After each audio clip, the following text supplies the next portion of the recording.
What's up guys, VenomRB here. So today I'm going to be doing how to grind, what cars to use, where you should grind it, just covering everything you would really need to know about how to grind Ultimate Driving and how to get really good at it, you know, how to get the most expensive car in the game, which is this. And yeah, let's get into this video.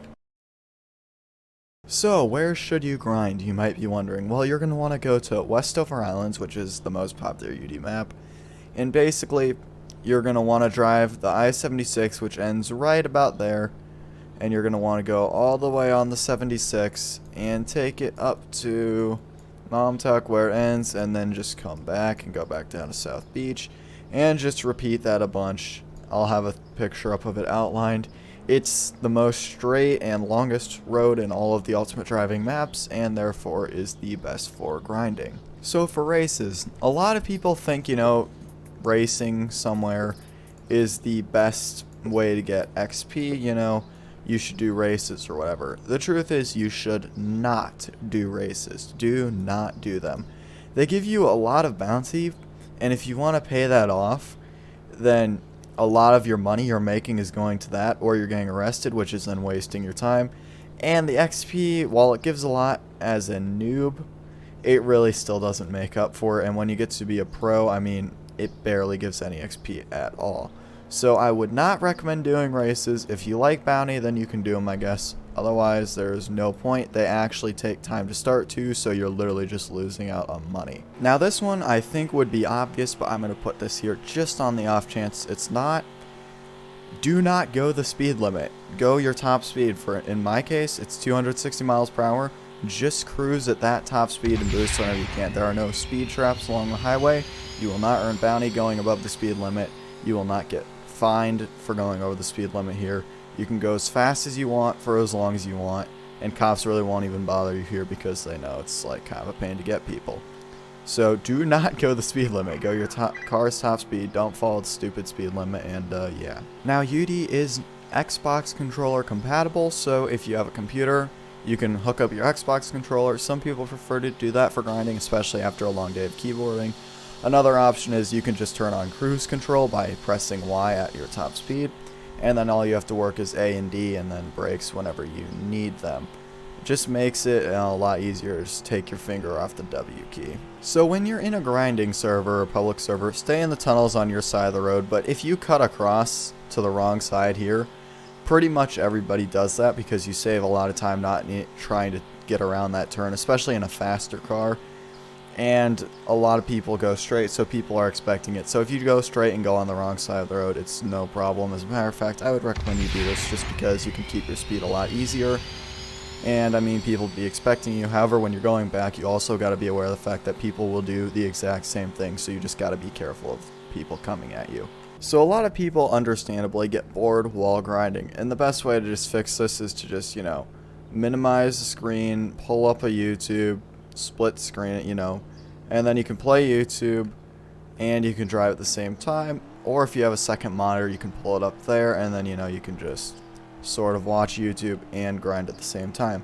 Another good thing you can do is you can listen to some music while you grind. You know, you can make a playlist for grinding on Spotify or whatever, wherever you listen on, and you can just play some music. And the really last tip I have is when you're coming into South Beach, and this only works on the South Beach end, you can kind of hit this invisible wall, bounce back, and go into the other side of the road really fast instead of wasting time turning around. Just makes the whole process a lot quicker. So once you've gotten your starter car and, you know, you spawn in UD, the first thing you're going to want to grind for is rank 5, and at rank 5 you unlock this car. Now, I would not recommend putting boost on this car because it is really not worth it, as you're going to be upgrading soon. But this is the car you're going to get, the GT13, and it is in real life Scion FRS or Subaru BRZ, one of the two, can't really tell. I believe the FRS though. At rank 10 you are going to unlock this, the Nissan 370Z. Again, I would not put boost on this, but once you get rank 10, go back to your garage and spawn this in and continue using it to grind. So next you're going to want to grind for rank 35, and you will unlock the Dodge Charger. Now this car is definitely very nice, and I would recommend putting boost on it because you will use this up until rank 50, and rank 50 does take a fair amount of time to get to after. So after you get rank 35, go to your garage and spawn this bad boy in. So at rank 50, you will unlock this Porsche Boxster, and this is a very nice car. Definitely put boost on it. And this is where you start getting into the more supercar realm of things, where things go from, you know, being everyday scene cars to getting a little more on the exotic side of things. So get out this car once you reach rank 50 and start grinding with it. Now if you reach rank 90, then you will want to use this car if you reach this car before you get the next car that I'm going to be showing. However, if you already own the next car, do not use this car. This is only if you get this right after you unlock the Porsche Boxster. So after your rank 50 car, you're going to want to grind for this, the McLaren MP412C. Now this car is really just an all-around very good car. Very good performance for what you get, and very good cash back too, and decent XP as well. Now there is another one that a lot of people like to get, and it is the McLaren 570S. It's not worth it. It's 2,000 more and it's slightly slower, so it's not gonna get as much. However, if you like the looks of it more, then you can get it and it will not really hurt you at all.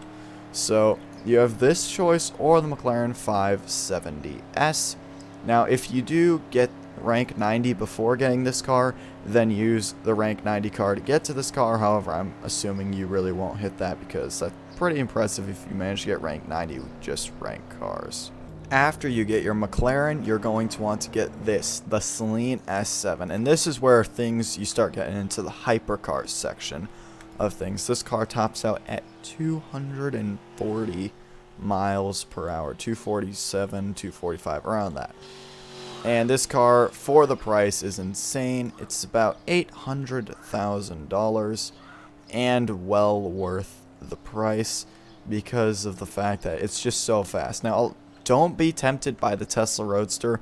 The Tesla Roadster, while having a slightly better top speed, the stats on it, like the cashback and XP, just really aren't that good. So just keep grinding a bit more and get this car. And yeah, there's really not much to say on this. On to the next car you should get. For your next car, you have two options. You can either go with this SSC Tuatara, which goes, as of now, 300 miles an hour and costs $3.8 million, or you can go with the Hennessy Venom F5, which costs $4.4 million and goes 293 miles an hour. Now, you're probably wondering, Venom, why would I get this when this car is cheaper and faster? And the reason is, this car recently set a top speed record that seemed rather fake and faulty, and therefore has a very good chance at getting a massive nerf, whereas this car just came into production and has a very good chance at getting a buff. Now, as of recording this, we don't know which is going to happen, so it's sort of like a gamble. If you choose the Tuatara, it's cheaper, but you could also get a nerf somewhere down the line.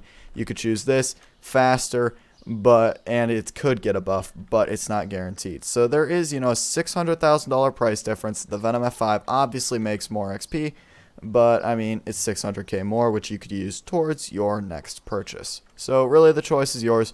Both are good cars, but one has the potential to go down, one has the potential to go up, or they could stay the exact same. No one really knows. The next car you should get is the Bugatti Bolide. Now, this car goes 330 miles an hour, making it the fastest car as of recording this in Ultimate Driving.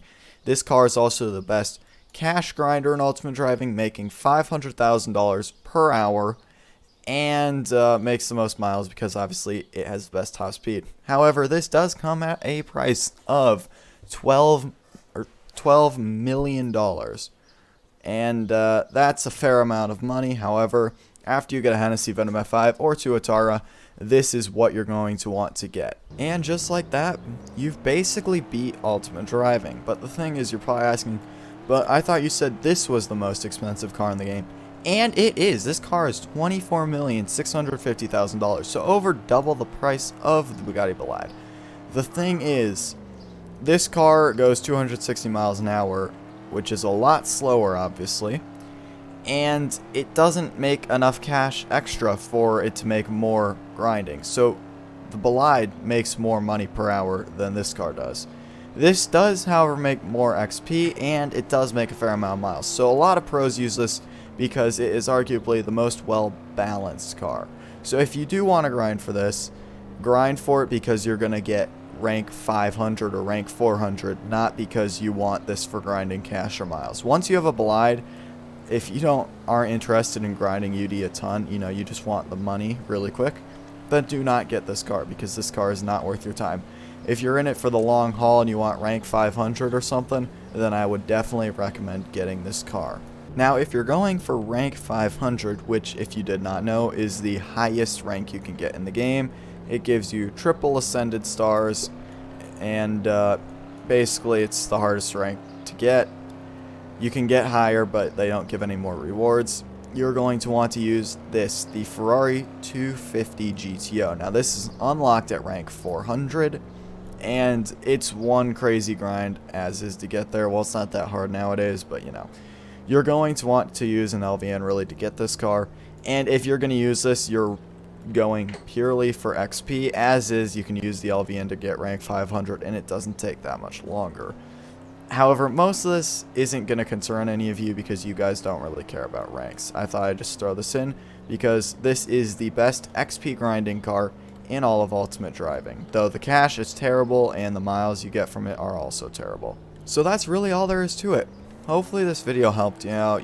If it did, I'd appreciate a like, and if you feel like subbing, you can. I upload UD content basically daily. As I said, I would not really recommend getting the LVN now unless you're really in it for the ranks. For most people, the Bugatti Bolide is the best car you'd ever need because it makes the most cash per hour. Keep in mind also that I'm recording this January 20th, and this is going to get outdated eventually. I will try and make a non-outdated version, but I might forget, and if all information in this video isn't completely accurate, that is why. So make sure that you're watching this not like 2 years into the future, because this will not be accurate. Anyways, thank you for watching. Venom out.